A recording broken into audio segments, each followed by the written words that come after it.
Our first guest is a women's rights campaigner whose photograph during her arrest became the defining image of the vigil for Sarah Everard.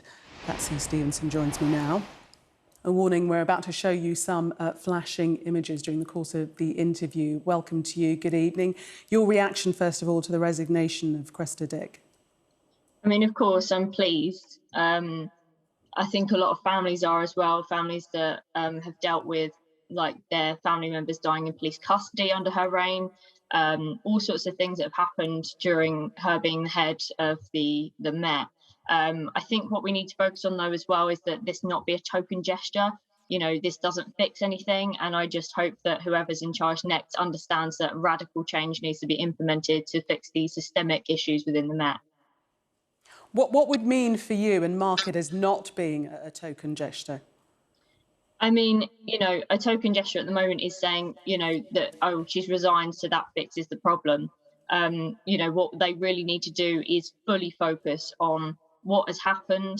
I know that Sadiq Khan has said that it's not a historic issue, but it is a historic issue. I know that he means that it is current, and it is current, of course, but it is historic also. And we've not listened to the countless women that have spoken about police brutality throughout their lives. And it's only just come to light recently, and people need to focus on that, and it needs to be fixed.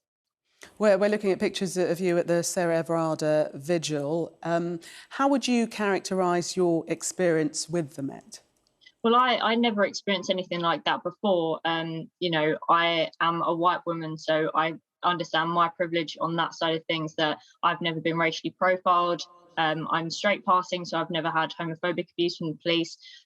However, these things happen on a daily occurrence. I've spoken to multiple people who have actually left the police force because of these things. People aren't shocked with the news that's come out. And now that I know these things since the vigil, I have no trust in the police force whatsoever. Is that something that was changed because of your experience? Did you have trust in the police force beforehand? I did before, yeah. I've never had an issue with the police before, but again, that's because I'm white and from a certain background, and I just wouldn't be a main target for police.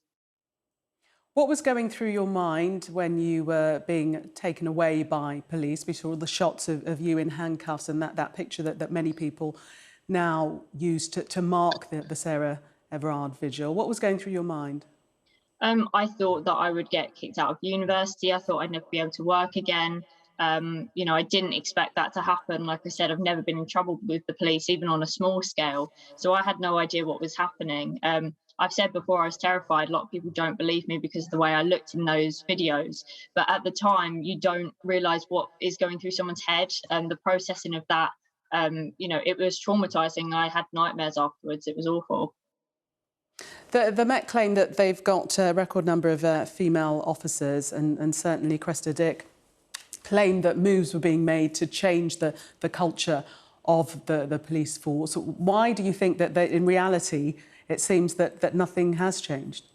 But the problem is that a lot of people do say that if you've hired more women police officers, then that's going to change things. That doesn't change anything at all. Women can still have internalized misogyny. They can still be racist and homophobic and transphobic.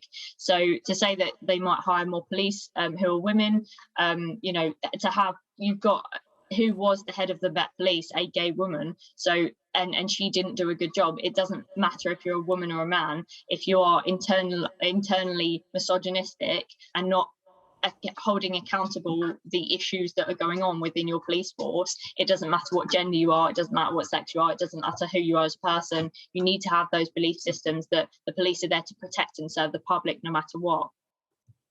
Do you believe, though, that this will make it more difficult for another woman to step forward and take on this role? Again, I don't think it matters if a woman or a man steps forward, but they need to be someone who understands what is going on systemically within the police force. And I don't know whether that means that hopefully we have someone from the outside even. It just needs to be someone who is unbiased and will not let police officers get away with this kind of behaviour.